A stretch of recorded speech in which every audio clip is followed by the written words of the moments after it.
కృపామయ TV వీక్షకులందరికీ క్రీస్తు పేరిట శుభాభివందనలు తెలియజేస్తున్నాను. ప్రియ క్రైస్తవ సంగమా, నేడు మరొక కొత్త అంశం గురించి మాట్లాడుకుందాం. వివాహం గురించినటువంటి సందేహాలు చాలా మందికి ఉన్నాయి. ఈరోజు నేను అటువంటి సందేహాలకు సంబంధించిన ప్రశ్నల్లో ఒక్కదాన్ని తీసుకుంటున్నానండి. ఆ ప్రశ్న ఏంటంటే, మీ వివాహానికి శత్రువు ఎవరు? మీ వైవాహిక జీవితం నాశనమైపోవడానికి వెనుక ఉన్నటువంటి వ్యక్తి ఎవరు? మీకు విడాకులు ఇప్పించేది ఎవరు? లాయర్ అయితే కాదు, కోర్టు అయితే అసలే కాదు, మీ అత్త మామూలు అయితే అసలే కాదు, ఎవరు కాదు, నేను చెప్తాను ఎవడు. కాబట్టి మీ వివాహానికి శత్రువు ఎవరు? మరి మీరు చాలా ఇష్టపడి పెళ్లి చేసుకున్నారు కదా, మరి ఎందుకు కలిసి ఉండలేకపోతున్నారు?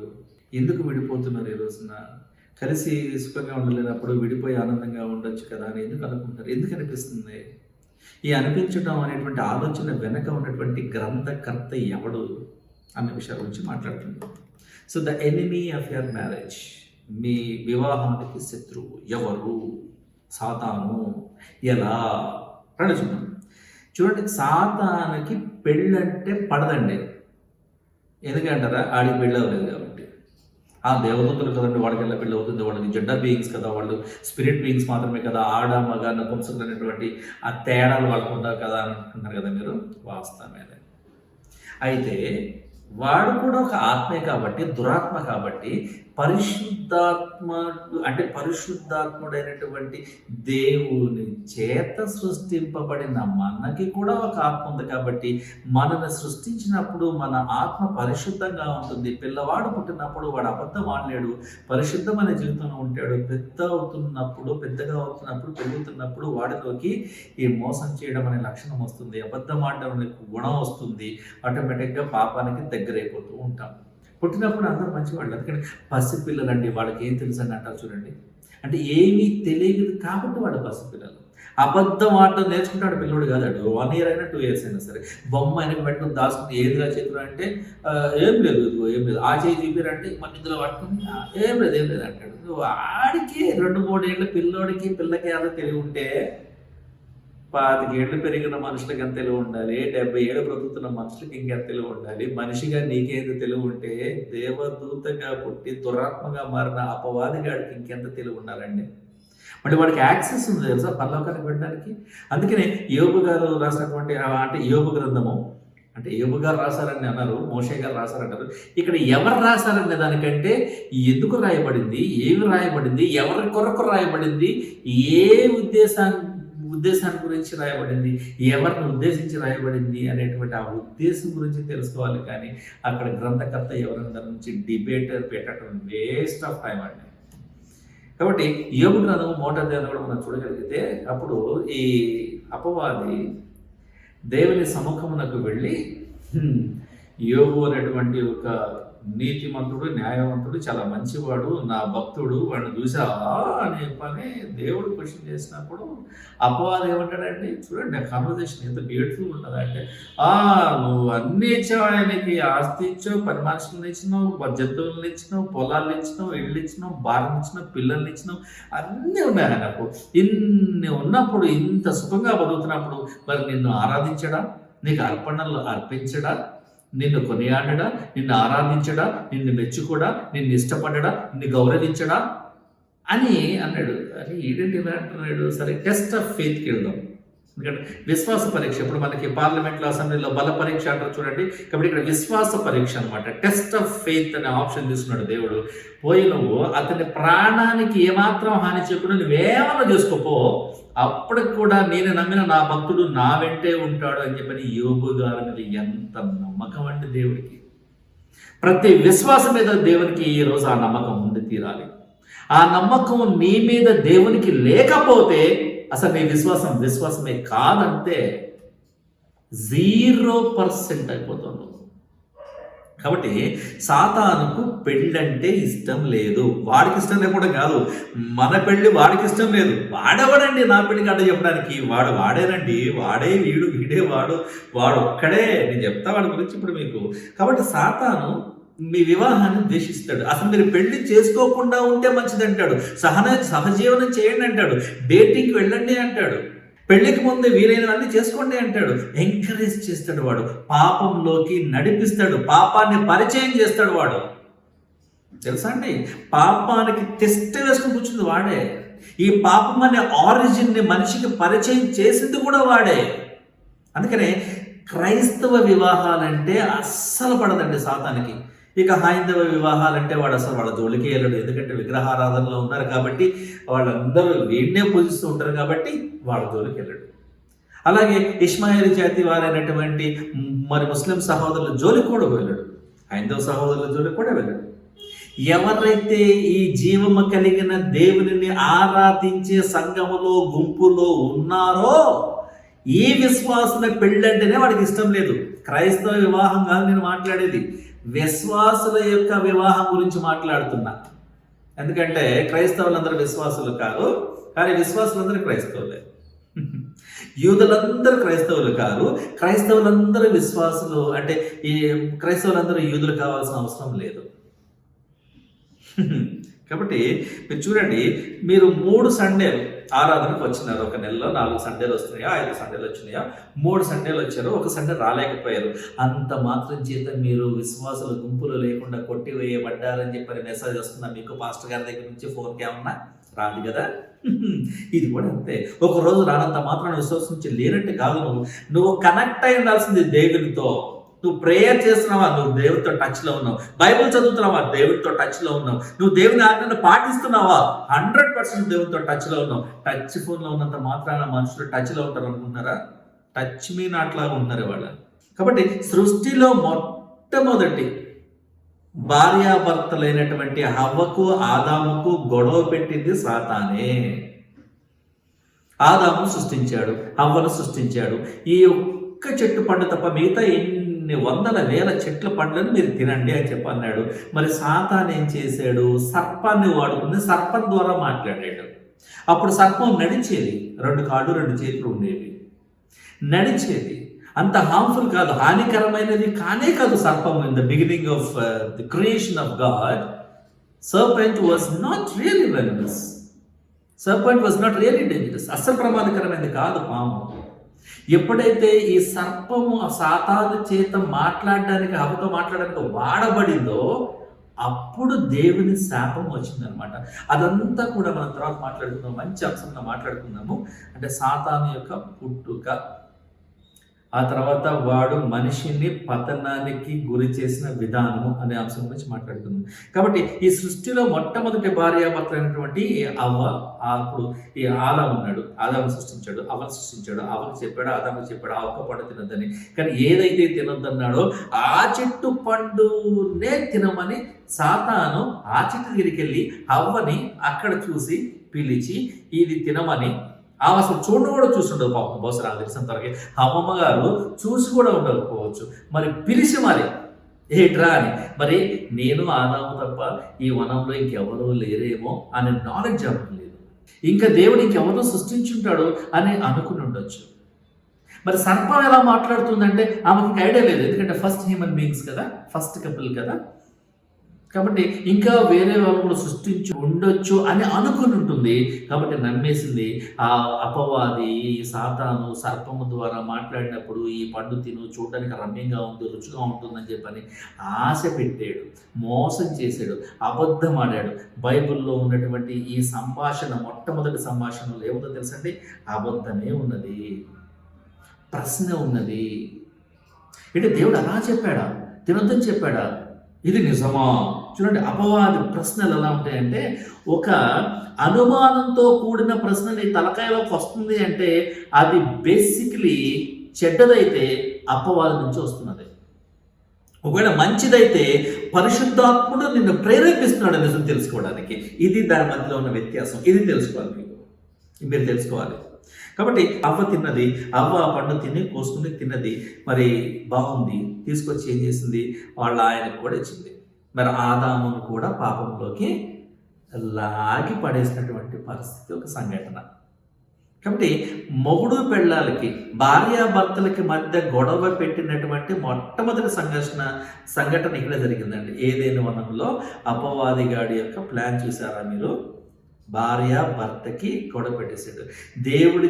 దేవుడు పెద్ద మనిషిగా ఉండి పెళ్లి చేసినటువంటి ఈ కపుల్ మధ్యలో ఒక గొడవ స్టార్ట్ అయిపోయింది. దేవుడు చేసిన పెళ్లికి అంటే ఇన్విటేషన్, ఒక ఆహ్వాన పత్రిక లేనటువంటి సైతాన్ గాడు వచ్చేసాడు చూడండి. పెళ్ళైన తర్వాత వచ్చి మొత్తం నాశనం చేస్తాడు, పంచాయతీ పెట్టేశాడు. చూడండి, ఈ రోజుకు కూడా సాతాను కానీ వాడి దూతలు కానీ ఇదే పని మీద ఉంటారండి. వాళ్ళకి అస్సలు బోరు కొట్టదండి. సంసారాలను నాశనం చేయడమే వాళ్ళ లక్ష్యం. క్రైస్తవ కుటుంబాలను విచ్ఛిన్నం చేయడమే వాళ్ళ లక్ష్యం. క్రైస్తవ వివాహాలను డిస్టర్బ్ చేయడమే వాళ్ళ లక్ష్యం. సంసారాలను నాశనం చేసేటువంటి ఈ దురాత్మల సమూహంతో మీరు జాగ్రత్తగా ఉండండి. ఎందుకంటే వాళ్ళ పని అదే. ఇప్పుడు పెళ్ళైన తర్వాత భార్యాభర్తల మధ్య జరిగేటువంటి గొడవలు కానివ్వండి, ఇతరత్ర ఏమైనా కానివ్వండి, అవన్నీ వాళ్ళ మధ్యనే ఉండాలి తప్ప, 4 గోడల మధ్యలోనే ఉండాలి తప్ప నలుగురిని పిలిచి అంత రచ్చరచ్చ చేయకూడదండి. చాలా తప్పండి. ఏ నలుగురిని, ఏ ఒక్కరిని కూడా భార్యాభర్తల గొడవల వదిలి ఇన్వాల్వ్ చేయకూడదు. అది మీ మదర్ అయినా, మీ అమ్మ అయినా, నాన్న అయినా, అత్త అయినా, మామ అయినా, బామర్దైనా, లేకుంటే ఇంకెవరెవరైనా సరే, ఈ క్రో బ్రదర్స్, కో సిస్టర్స్ అంటారు కదా, వాళ్ళందరినీ కూడా మీరు అస్సలు ఈ పనికి మళ్ళీ పంచాయతీ పట్టకూడదండి. ఆ నలుగురిని పిలిచి మా ఆయన ఇట్లా, మా మావిడ ఇట్లా, మీరు గుద్దుకుంటారో, కొట్టుకుంటారో, తన్నుకుంటారో, చుట్లు పీక్కుంటారో, ఏమో చేసుకోండి. తలుపు వేసుకొని టీవీ వాళ్ళని పెద్దగా పెట్టుకొని కావాలంటే కొట్టేసుకోండి పెద్దగా. అసలు ఎందుకు కొట్టుకోవాల్సి వస్తుంది అది కూడా చెప్తాను మీకు, ఏమండి. కాబట్టి 4 గోడల మధ్య గుట్టుగా ఉండాల్సినటువంటి కాపరాన్ని దయచేసి నడి రోడ్డు మీదకి లాక్కోవద్దు మిత్రులారా. గుట్టుగా ఉండాలి కాపురము. కొన్ని కుటుంబాలంటే నాశనం అయిపోవడానికి కొన్ని విచిత్రమైన కారణాలు ఉంటాయండి. కొన్ని కుటుంబాలు నాశనం అయిపోవడానికి మందు సీసా ఒక కారణం అవుతుంది. ఇప్పుడు భార్య అంటది అనమాట, నాకంటే నీకు మందే ఎక్కువ అనగానే అపవాదం, ఆల్రెడీ మందులో అపవాదం ఉంటాడు కదా. కాబట్టి ఆ నన్నేమన్నాను, నా మందు చేస్తాను అన్నది అంటాడు. గొడవ స్టార్ట్ అయిపోయింది. నన్నేమన్నాను, నన్ను కొట్టు, నన్ను చంపు, మా అమ్మను అన్నావో అంటది భార్య. అయిపోయింది. ఇక వాడికి మ్యూజిక్ స్టార్ట్ అయిపోయినట్టే మొగుడికి. అంటే ఇక్కడ ఏంటంటే ఒక ఈగో అనేటువంటి ఆ ప్రపంచంలోకి మనం వెళ్ళిపోయినప్పుడు ఆ ఈగో అనే దాన్ని టచ్ చేస్తాడు వీడు. అంటే ఈగో అనేటువంటి ఈ తేనెతుట్టుని టచ్ చేస్తూ చూసినావా. అందుకనే చెప్తుంటారు కదా, నాకు ఈగో అనేది వైఫై లా ఉంటుంది, నా చుట్టూ పనిచేస్తుంది, ఇది యూజర్ ఐడి, ఇది పాస్వర్డ్ అని చెప్తున్నారు కదా. కాబట్టి మందు సీసా ఒక కుటుంబం నాశనం అయిపోవడానికి కారణం కావచ్చు, భార్యాభర్తలు విడిపోవడానికి ఒక లిక్కర్ బాటిల్ కారణం కావచ్చు, ఒక తాగుబోతు తనం అనేటువంటి బలహీనత కారణం కావచ్చు, మరి వేరొక స్త్రీ కారణంగా అక్రమ సంబంధం పెట్టుకున్నాడు, చిన్న కుటుంబం, రెండో ఫ్యామిలీ. సిగ్గు లేకపోతే సరండి నిజంగా రెండో ఫ్యామిలీ పెట్టుకుంటావా? సొలొమోను గారికి 1000 భార్యలు ఎందుకున్నారు, 1000 మంది భార్యలు ఎందుకున్నారు అనే అంశం గురించి ఒకసారి మాట్లాడతాను నేను. ఎందుకంటే మరి అబ్రహాం గారికి 3 భార్యలు ఉన్నారు కదండి. మరి ఇస్సాకుకు కూడా ఒకటే భార్య ఉన్నది కదా, ఆదాముకు ఒకటే భార్య ఉన్నది కదా, మోషకు ఒకటే భార్య ఉన్నది కదా, ఏమండి. మరి యోసేపు ఒకటే భార్య ఉన్నది కదా, ఎలీజబెత్కి ఒకటే భర్త ఉన్నాడు కదా, జకర్యా. పేతురు గారికి ఒకటే భార్య ఉన్నది కదా, పౌలు గారు అసలు పెళ్లి చేసుకోలేదు కదా, యేసుక్రీస్తు కూడా పెళ్లి చేసుకోలేదు కదా, దానియేలు గారు పెళ్లి చేసుకోవాలి అనుకున్న అవకాశం లేదు కాబట్టి, చెరలో ఉన్నాడు కాబట్టి, బబులోను రాజ్యంలో ఉన్నాడు కాబట్టి, నెబుకద్నెజర్ రాజ్యంలో ఉన్నాడు కాబట్టి కుదరక పెళ్లి చేసుకోలేదు. మరి యోసేపుకు ఒక్కటే భార్య ఉన్నది కదా ఐగుప్తులో, ఏమండి. మరి ఇవెందుకు మీరు అర్థం చేసుకుంటలేరు? యాకోబుకి 2 భార్యలు ఉన్నారంటే అదొక సంఘటన జరిగింది. ఈయన ప్రేమించింది ఒకరిని, పెళ్లి చేసుకోవాల్సి వచ్చింది ఇంకొకరిని. ఆ చరిత్ర వేరు. మీరు పొరపడకండి. మీరు లేఖనమును అర్థం చేసుకోవాలి మీరు కరెక్ట్గా. మీకు అర్థం కాక పొరపాటు చేస్తారు. మీరు ఎందుకు పొరపడుతున్నారు? అర్థం కాలేదు కాబట్టి. అర్థం చేసుకోవడం ఎంత ఇంపార్టెంటో చూడండి.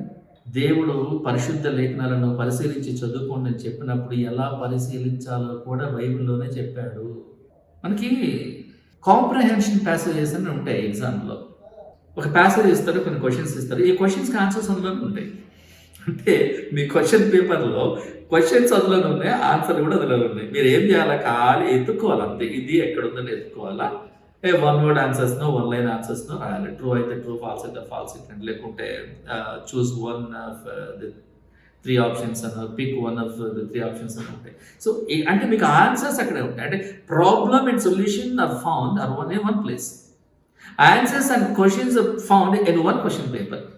అలాగే బైబిల్లో కూడా మీకు ఒక పరిష్కారము, ఆ సమస్య రెండు ఉంటాయి. సమస్య ఉంటుంది, పరిష్కారం ఉంటుంది. ఈ సమస్యకి పరిష్కారం. ఇప్పుడు డాక్టర్ దగ్గరికి వెళ్ళినప్పుడు ఈ రోగానికి ఈ మందు, మెడికల్ షాప్కి వెళ్ళినప్పుడు ఈ రోగానికి ఈ మందు, బైక్ మెకానిక్ షాప్కి వెళ్ళినప్పుడు ఈ ఈ ఈ ఈ ఫలానా నట్టుకి ఈ రేంజ్, ఈ సైజ్ రేంజ్.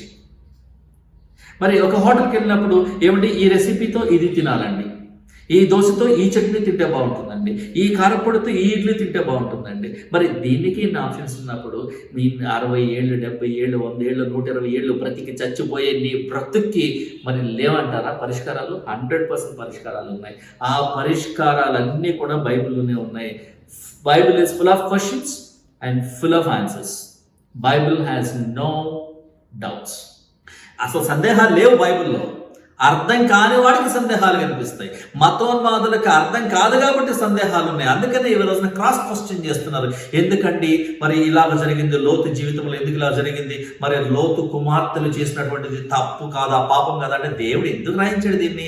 ఇలాంటివి జరిగినాయి, అది పాపము, ఇక ముందు జరగకూడదు. ఈ పాపాన్ని గురించినటువంటి ఎగ్జాంపుల్ చెప్పాడు ఆయన క్లియర్గా. సో ఒక ఉదాహరణగా చెప్పినప్పుడు పేర్లు రాయడు దేవుడు, అని నిజంగా జరిగినప్పుడే పేర్లు రాస్తాడు. ఇద్దరు తిరగలు విసురుతున్నారు అన్నప్పుడు ఇద్దరు పేర్లు లేవు అక్కడ. ఇద్దరు పొలంలో ఉన్నప్పుడు లేవు అక్కడ. ఒకడు విత్తనాలు చల్లడానికి వెళ్ళాడు అన్నప్పుడు ఆ విత్తనాలు చల్లాడు పేరు లేదు అక్కడ. అంటే అది ఉదాహరణ. నిజం వేరు, ఉదాహరణ వేరు. మీరు గమనించాలి. అందుకనే కొన్ని కుటుంబాలు నాశనం అయిపోవడానికంటే ఒక సీసా కారణం, కొన్ని ఏమో అక్రమ సంబంధాల కారణం అండి.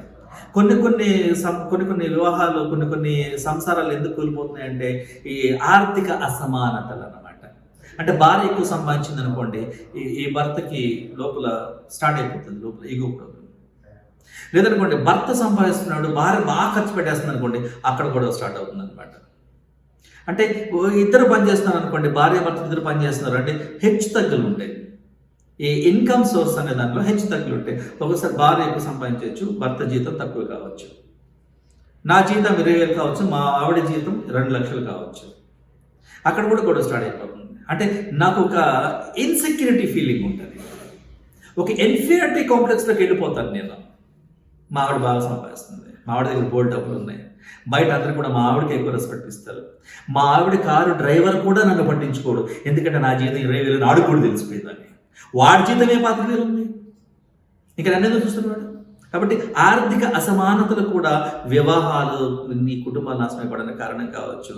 రకరకాల కారణాలతో అపవాది, వీడి పేరు నా దృష్టిలో అన్యాయవాది, పచ్చని కాపురంలో ఫ్రీగా ఎంట్రీ ఇచ్చేస్తారండి. అందుకని ప్రియ క్రైస్తవులారా, తస్మాత్ జాగ్రత్త, అపవాదితో జాగ్రత్త. ఇదిగోండి థర్డ్ వేవ్ వస్తుందంట అని ముందుగానే మనం ప్రిపేర్ అవుతున్నాం. చూడండి, కషాయాలు తాగేస్తున్నారు, వేడి నీళ్ళు తాగేస్తున్నారు, స్టీమింగ్లు తీసేసుకుంటున్నారు, యాంటీబయాటిక్స్ అని రెడీగా పెట్టుకుంటున్నారు. మళ్ళీ లాక్డౌన్ వస్తే దొరకపోవచ్చు కదమండి, అందుకని ఎక్కువ డోసులో మరి అదేదో క్యాప్సూల్స్ పెట్టుకుంటున్నారు, స్టీమ్ క్యాప్సూల్స్ పెట్టుకుంటున్నారు. అన్ని రకాల సమస్యలకి పరిష్కారాన్ని ముందుగానే రెడీగా పెట్టుకుంటున్నారు. మరి నీ జీవితానికి సంబంధించినటువంటి ఆనందాన్ని ఎవడో అపవాది వచ్చి వాడు అంతా దొంగిలించుకొని పోతుంటే మరి నువ్వేం చేస్తున్నావు? నీ కళ్ళ ముందు దొంగతనం జరుగుతుంటే నువ్వేం చేస్తున్నావు? నీ కళ్ళ ముందు నీ వైవాహిక జీవితం నాశనం అయిపోతుంటే నువ్వేం చేస్తున్నావు? ఏం చేయట్లేదు, చేతులు కట్టుకుని చూస్తారంటే. అందుకనే కొరింథీ సంఘానికి రాసిన 2వ పత్రికలో పౌలు గారు ఒక అద్భుతమైన మాట రాస్తున్నాడు. 4:4లో ఈ యుగ సంబంధమైన దేవత, గుర్తుపెట్టుకోవాలి, అపవాదికి చాలా పేర్లు ఉన్నాయండి, చాలా పేర్లు ఉన్నాయి. ఇప్పుడు నేను మా అమ్మాయిని పండు అని పిలవచ్చు, ఏమండి, లేదా చిన్నోడా అని పిలవచ్చు, లేదంటే బుడ్డోడా అని పిలవచ్చు. కానీ ఏ పేరుతో పిలిచినా కూడా ఒక్కరే మనిషి అక్కడ. కాబట్టి ఇక్కడ అపవాది అన్న, ఘట సర్పము అన్న, సాతాను అన్న, విషసర్పము అన్న, మహాఘటము అన్న వాడే.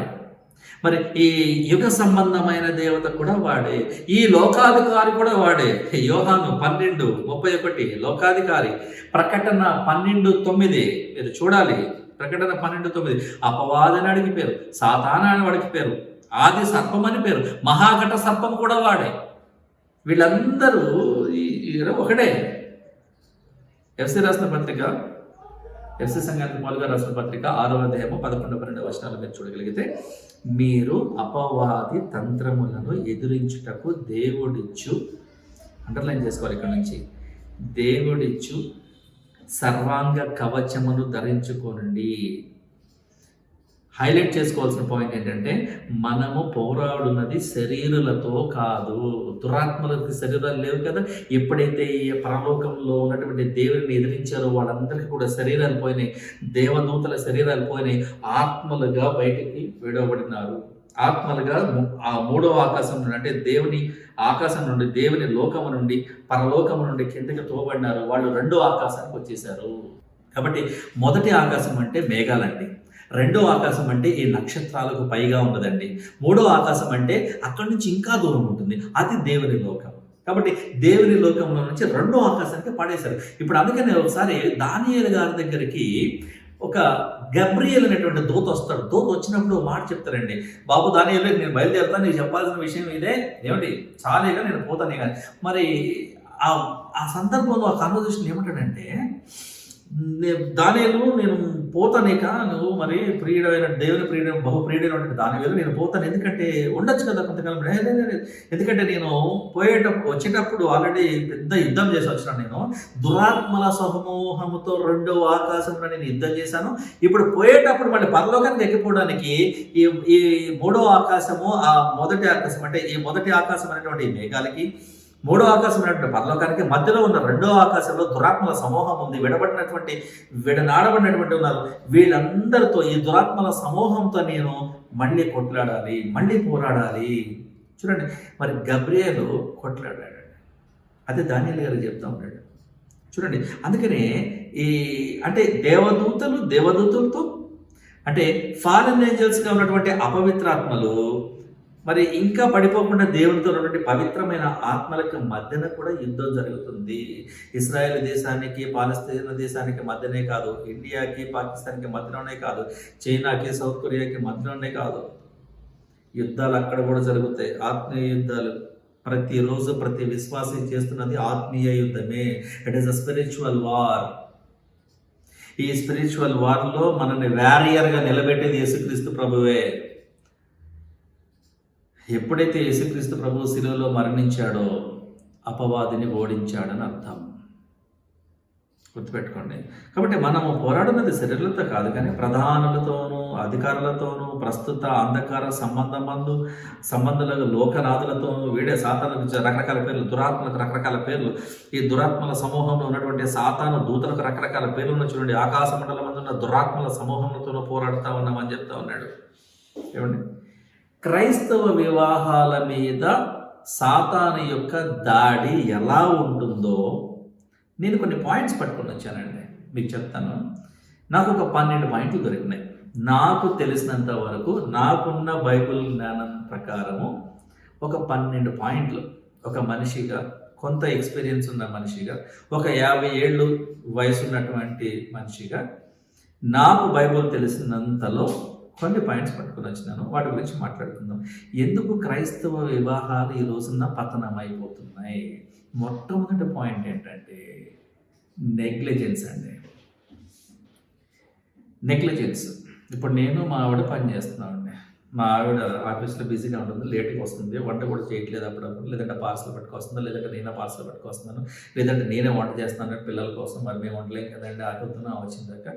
కాబట్టి ఇలా అంతా చేస్తుంటే నెగ్లిజెన్స్ అంటే నేనేమంటానంటే, ఒకసారి కోపం వచ్చి ఆ ఫ్రస్ట్రేషన్ బ్రేక్అవుట్ అయిపోతాను, బోస్ట్ అయిపోయి ఏం చేస్తానంటే అనేస్తాను అనమాట. నువ్వు అసలు మమ్మల్ని పట్టించుకోవట్లేవు, నువ్వు నీ ఆఫీసు, మీ స్టాఫ్ ఎంతసేపు ఇదే పని, ఇంటికి వచ్చిన తర్వాత వాట్సాప్, మళ్ళీ ఫోన్ కాల్స్, ఆఫీస్లో ఉన్నంతసేపు ఆఫీస్ గురించి వచ్చి, ఆఫీస్ అయిపోయిన తర్వాత ఇంటికి వచ్చి మళ్ళీ ఫోన్ పట్టుకుని, మళ్ళీ కలిసితో మాట్లాడుకుని, మేము పట్టుకున్నామని, నీకు పెళ్ళయిందని, నీకు కాపురం ఉందని, ఒక ఇల్లు ఉందని, ఒక కుటుంబం ఉందని, ఒక మొగుడు ఉన్నాడని, ఒక పిల్లలు ఉన్నారని, ఏమైనా వంట చేసి పెట్టారని, ఏమైనా బాధ్యత ఉందా నీకు? ఇందిరాగాంధీ కూడా ప్రధానమంత్రి అనండి, దేశానికి ప్రధానమంత్రి అయినా కూడా ఇంటికి వెళ్ళి వంట చేసేది. రాజీవ్ గాంధీ ఎన్నోసార్లు ఎన్నో మీటింగ్లో చెప్పినాడు, మా అమ్మ ఇందిరాగాంధీ చాలా మంచి వంట చేస్తుందని. ఎంత బాగా వంట చేయకపోతే, ఎంత బాధ్యతాయుతంగా లేకపోతే రాజీవ్ గాంధీ గారు మరి ఇందిరాగాంధీ గారి గురించి ఆ స్టేట్మెంట్ ఇస్తారండి. అంటే నేను కాంగ్రెస్కి సపోర్ట్ చేసే వ్యక్తిని కాదండి, నేను ఎవరికి సపోర్ట్ చేయను, నేను సపోర్ట్ చేసేది దేవునికే, నేను అపోజ్ చేసేది సాతానికే. అంతే. నాకు ఇక్కడ కులమతాల పిచ్చి, కులమతాల గజ్జి, ప్రాంతీయ గజ్జి, రాజకీయ గజ్జి నాకు అస్సలు లేవండి. కాబట్టి దీన్ని మళ్ళీ కాంట్రవర్షీగా చేయాలి ప్లీజ్. కాబట్టి నెగ్లిజెన్స్ అనేటువంటిది ఫస్ట్ పాయింట్ అనమాట. నన్ను అస్సలు పట్టించుకోవట్లే ఉండదు భార్య. ఎంతసేపటికి నువ్వు, నీ ఆఫీసు, నీ ఫ్రెండ్స్, నీ బారు, ఇక ఇదే నీ లోకం. మాట్లాడితే నువ్వు టూర్కి పోతావు, అక్కడ పోతావు, ఇక్కడ పోతావు. మరి నేను నా పిల్లలు, ఇక్కడ చూడండి, మనము మన పిల్లలు అనే మాట వేరు, నేను నా పిల్లలు అనే మాట వేరు. చూడండి, ఎంతసేపటికి కట్ చేసి దూరం చేయడం, కట్ చేసి సపరేట్ చేయడం, ఇదే సాతానుగాడి యొక్క ఆలోచన. అది మీరు గమనించాలి. వాడి అంటే సాతాను యొక్క తంత్ర మంత్రాలను మనము తెలియని వారము కాము అని పౌలు గారు ఎందుకంటున్నాడు? తెలియని వారము కాము అంటే మనకు తెలుసని అర్థం. అంటే గుర్తు చేస్తున్నాడు, నువ్వు తెలుసుకోరా బాబు అని గుర్తు చేస్తున్నాడు. అందుకని కొంతమంది జైవజీలు ఏం చెప్తుంటారంటేనండి, మీరు ఉదయం లేవగానే పాత నిబంధన గ్రంథం చదవండి, సాయంత్రం నిద్రపోయే ముందు క్రొత్త నిబంధన గ్రంథం చదవండి. అందులో ఒక అధ్యాయము, ఇందులో ఒక అధ్యాయము, ఆ పుస్తకంలో ఒక అధ్యాయం, ఈ పుస్తకంలో ఒక అధ్యాయం. ఎవరికి తోచిన వాళ్ళు చెప్తూ ఉంటారు. అలా చదవాలని ఏం లేదు, మీకు ఇష్టం వచ్చినట్టు చదువుకోండి, కానీ చదవడం ఇంపార్టెంట్. ఎలా చదివావు, ఎంత చదివావు, ఎక్కడ చదివావు కాదు, ప్రతిరోజు చదివావా లేదా, అదే ఇంపార్టెంట్. రోజు ఉదయాన్నే తినకముందు ఒక టాబ్లెట్ వేసుకోమన్నాడండి డాక్టర్ గారు. 2 రోజులు వేసుకుని తగ్గిపోయింది. ఆయన 5 రోజులకి ఇచ్చినాడు. నువ్వేమనుకుంటావు? 2 రోజులకు తగ్గిపోయే రోగాన్ని అనవసరంగా 5 రోజులకి ఇచ్చాడు. కాదు, ఆ 3 రోజులు కూడా వేసుకుంటేనే లోపల పచ్చిగా ఉన్న రోగం, కనపడిన రోగం తగ్గుతుంది. డాక్టర్ ఫాల్ట్ కాదు అది. నీకు అర్థం కాక మెడిసిన్స్ అమ్ముకుంటే మెడికల్ షాప్ కూడా కమిషన్ వస్తుంది, డాక్టర్ కమిషన్ వస్తుంది. కాదు. కొంతమంది అలా ఉన్నారేమో, నేను కాదని, కానీ అందరూ అలా లేరండి. మెడికల్ సైన్స్కి సంబంధించిన ఇన్ఫర్మేషన్ సరిగ్గా లేనప్పుడు వచ్చే ప్రాబ్లం ఇదే. నెగ్లిజెన్స్ వలన కాపురాలు కూలిపోతున్నాయి. కాబట్టి నన్ను పట్టించుకుంటలేదు, లేదంటే నా పిల్లల్ని పట్టించుకుంటలేదు, మా అమ్మ నాన్న దగ్గరికి వెళ్తానంటే పట్టించుకుంటలేవు, నన్ను పంపిస్తలేవు, లేకుంటే నా తమ్ముడు వస్తే నువ్వు బాగా చూస్తలేవు, మా చెల్లి వస్తే నువ్వు బాగా చూడట్లేదు, మీ బంధువులు వచ్చినప్పుడు ఒక రకంగా, వాళ్ళ బంధువులు వచ్చినప్పుడు ఒక రకంగా లేరంటారా? భార్య తరపు బంధువులు వచ్చినప్పుడు ఆమెకు ఎక్కడలేని ఎనర్జీ వస్తుంది, లేదంటే చిన్న కొడుకు ఇంటికి రాగానే తల్లికి ఎక్కడలేని ఎనర్జీ వస్తుంది, లేదంటే పెద్ద కొడుకు రాగానే, అంటే వాళ్ళ ఇష్టాన్ని బట్టి. ఈ పేరెంటల్ ఫేవరెటిజం లేదంటారా? ఉంది, 100% ఉన్నది. ఒకటే తల్లి పేగును నేను పంచుకొని పుట్టినటువంటి 5 పిల్లల్లో ఆ 3 ఇష్టం అంట, 2 ఇష్టం లేరట. ఇది ఎంత తప్పండి? ఇది ఈ తండ్రికి పెద్దవాడే ఇష్టం అంట, మిగతా 4 ఇష్టం లేరట. ఇది ఎంత తప్పండి? ఇస్సాకుకి ఏసావే ఇష్టం అంట, మరి ఈ రెబెకాకి మరి చిన్న కొడుకైనటువంటి యాకోబే ఇష్టం అంట. మరి ఇది ఎంత దారుణం అండి? కాబట్టి మీకు 2 పిల్లలు ఉన్నా, 20 మంది పిల్లలు ఉన్నా, అందరినీ సమానంగా కలుపుకుంటూ పోవాలి. సర్వే జన సుఖినో భవంతు అన్నారు కదా, మరి అందరితో కలుపుకోవాలి కదా, అందరూ బాగుండాలనుకోవాలి కదా. నేను ఒక్కడే బాగుండాలనుకోవడం తప్పు, అందరిని సమానంగా చూడాలి. కాబట్టి పిల్లలు తిన్నారా అని అడుగుతుంటారు ఇంట్లో. పిల్లలు తిన్న తర్వాత పెద్దవాళ్ళు తిన్నాం, ఇది పద్ధతి. ఏమంటే పిల్లలు పెద్దవాడికి ఆస్తి సమకూర్చడం కాదండి, పెద్దవాళ్ళే పిల్లలకి ఇవ్వాలి, సమకూర్చి ఇవ్వగలిగితే అది పద్ధతి. ఈ సంఘానికి వచ్చే వాళ్ళందరూ పాస్టర్ గారిని పోషించాలి, ఇది పద్ధతి.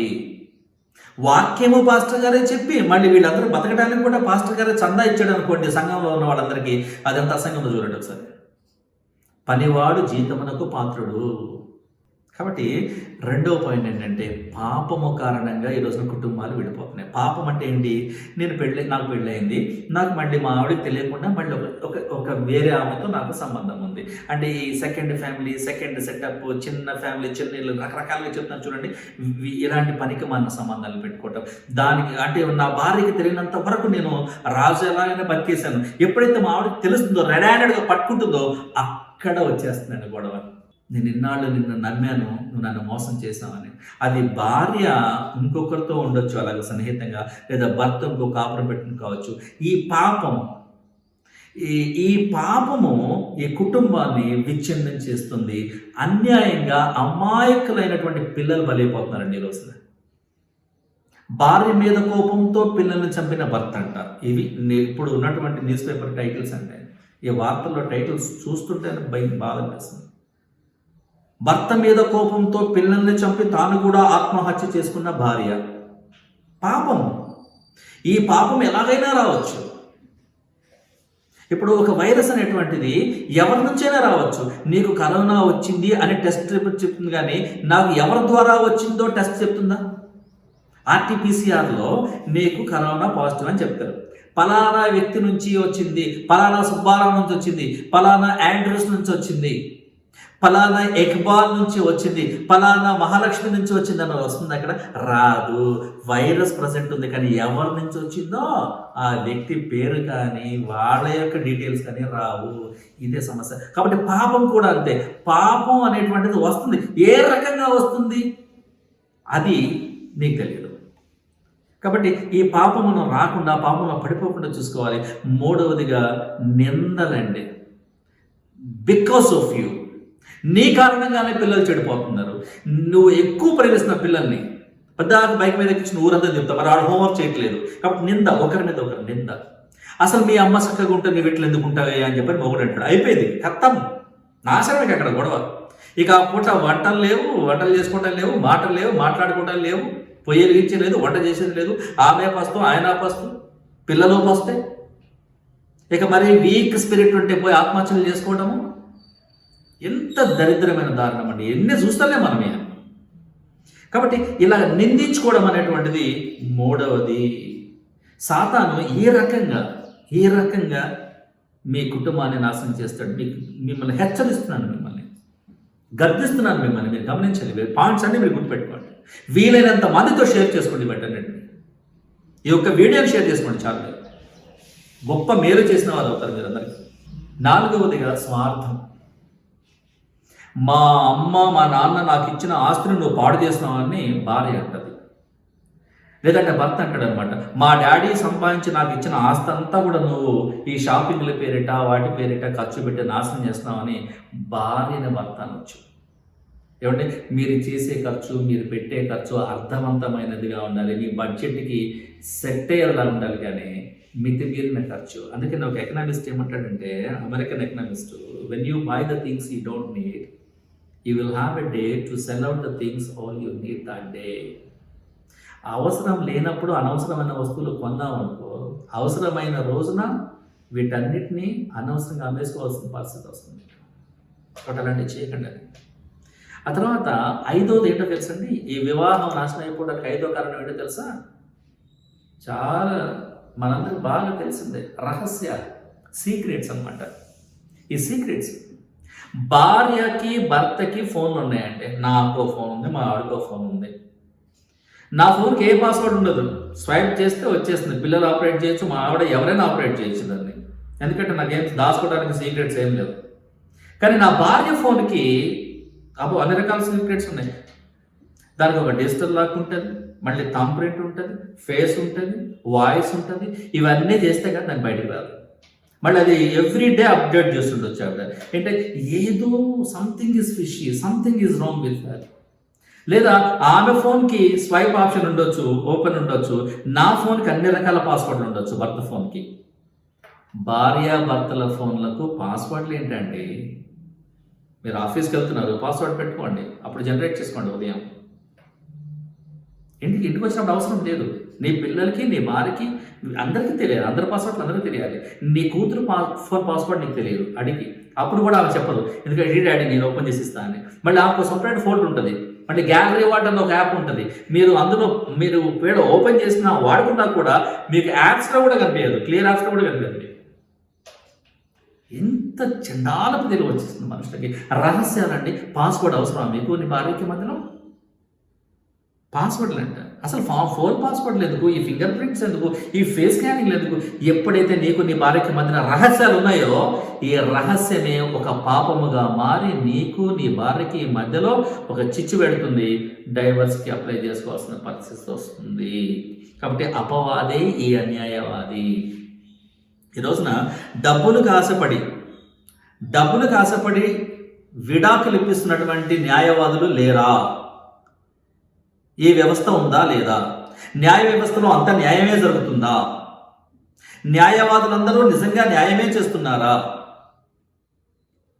వారి విఘ్నతకే వదిలేద్దాం. ఆరవది ఏంటంటే కోపము. ఇదొక పాపము, ఇదొక లోపము. ప్రతిదానికి కోపం. సరే, బీపీ షూటప్ అయిపోయింది, బాగా ఆయిల్ ఫుడ్ తింటున్నావు, బాగా జంక్ ఫుడ్ తింటున్నావు, బాగా ఉప్పు తింటున్నావు, బాగా ఊబకాయం వచ్చేసింది, నీకు ఒక ఫుడ్ డైట్ సరిగా లేదు, వ్యక్తిగత క్రమశిక్షణ సరిగా లేదు, ఆహార నియమావళి సరిగా లేదన్నప్పుడు రోగం వచ్చి బీపీ వచ్చి అరిచేస్తే ఆ కోపం వేరు. అలా కాకుండా ప్రతిదానికి ఇప్పుడు కొంతమంది ఉంటారండి, పేస్ట్ కింద నుంచి నొక్కుకోవాలి, అది పద్ధతి. ఇప్పుడు మా ఆవిడ మధ్యలో ఎక్కడ పడితే అక్కడ నొక్కేసి వేసుకుంటుంది అనుకోండి. 20 ఏళ్ల నుంచి చెప్తున్నాను, ఇప్పుడు కూడా నువ్వు మారు అంటే నేను మారు, నా ఇష్టం ఉందనుకోండి. నాకు కోపం వస్తుంది, తిట్టొచ్చు, కొట్టొచ్చు, గొడవ స్టార్ట్ అయిపోయింది. ఆమె మారొచ్చు కదా, నేను ఇంతే అని అందనుకోండి, గొడవ స్టార్ట్ అయిపోతుంది కదా. లేదు ఒకవేళ నేనే ఆ మధ్యలో నొక్కాను అనుకోండి, మా ఆవిడ చాలా పద్ధతి కలదు అనుకోండి, అప్పుడు అప్పుడు కూడా గొడవ స్టార్ట్ అవుతుంది కదా.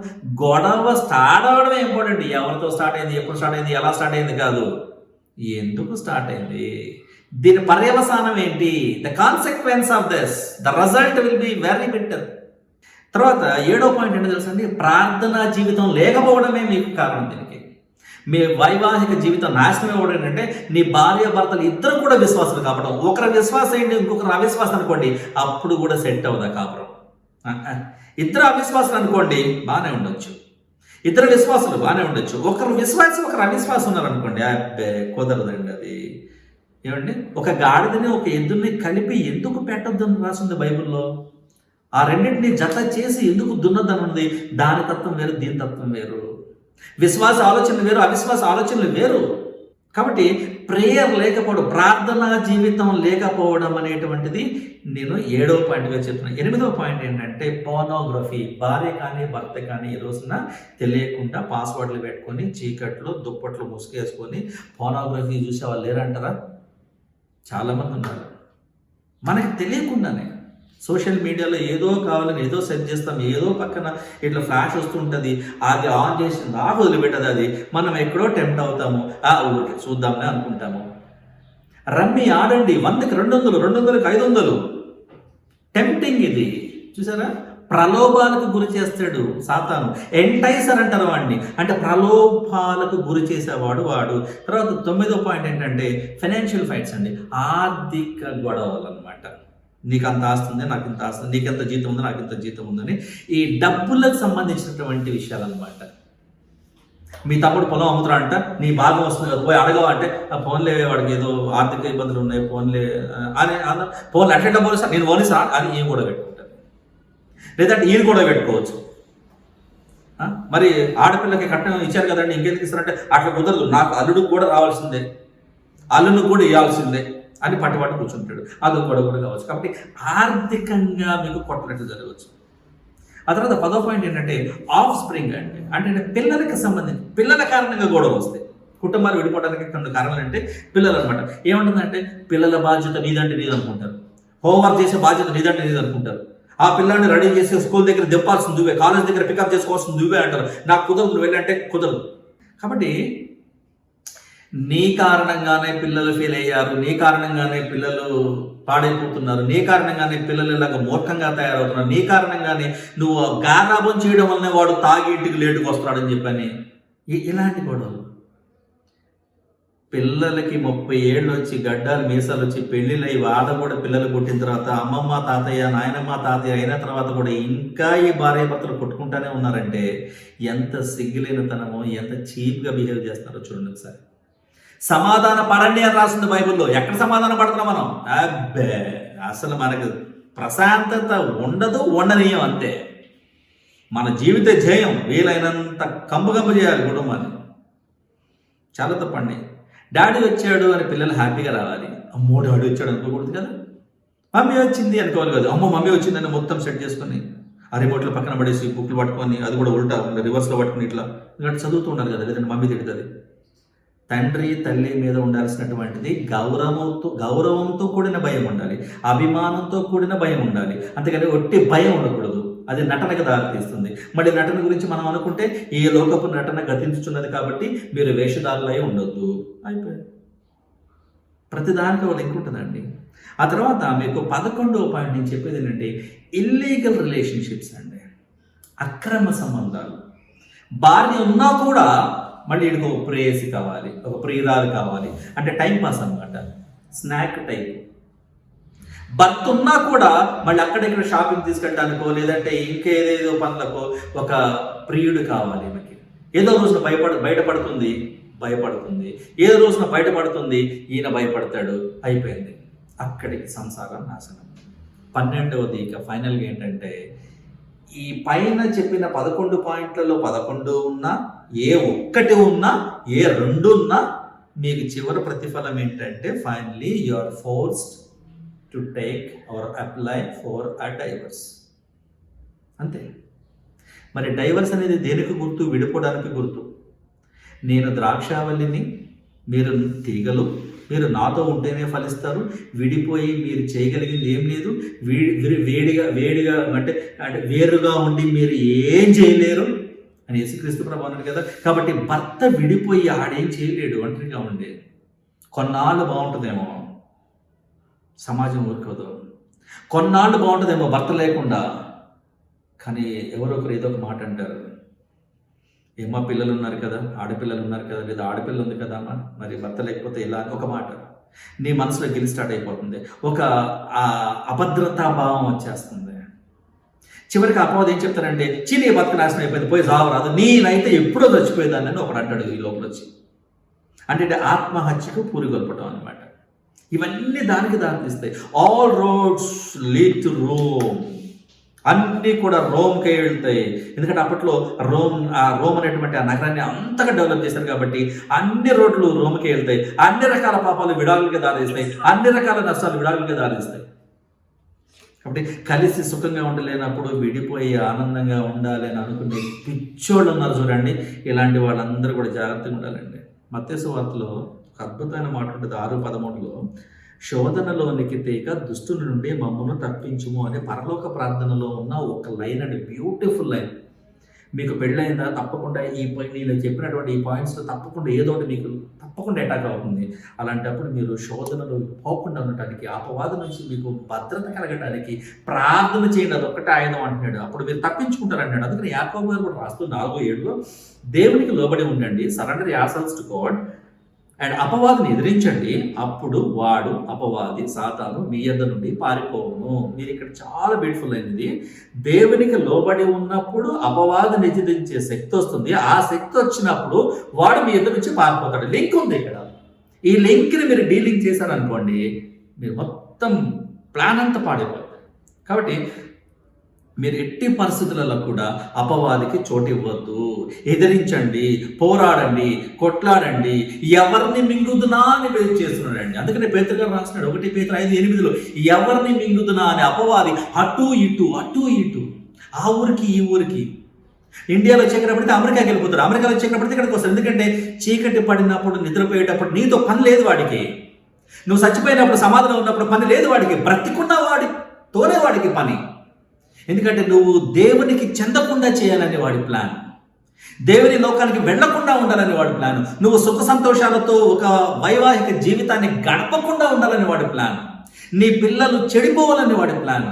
మొత్తానికి నువ్వు ఆత్మీయంగా, శారీరకంగా, ఆర్థికంగా, సామాజికంగా అన్ని రకాలుగా, అన్ని విధాలుగా నువ్వు పాడైపోవాలని, నశించుకోవాలని, పతనమైపోవాలని అపవాది యొక్క కుట్ర నడుస్తూ ఉంటుంది. దీన్ని మీరు మెలకువగా ఎదిరిస్తేనే మీరు విశ్వాసులుగా నిలబడతారు, దేవునికి ఇష్టలుగా ఉంటారు, పరలోక ప్రవేశానికి అర్హులుగా ఉంటారని గుర్తుపెట్టుకోండి. మీ విలువైన సలహాలను, సూచనలను, ప్రశ్నలను కమెంట్ బాక్స్లో తెలియచేయండి. కృపామయ టీవీకి సబ్స్క్రైబ్ చేసుకోండి, లైక్ చేయండి, కమెంట్ చేయండి, షేర్ చేయండి, మాతో ట్రావెల్ చేయండి. Thank you and God bless you.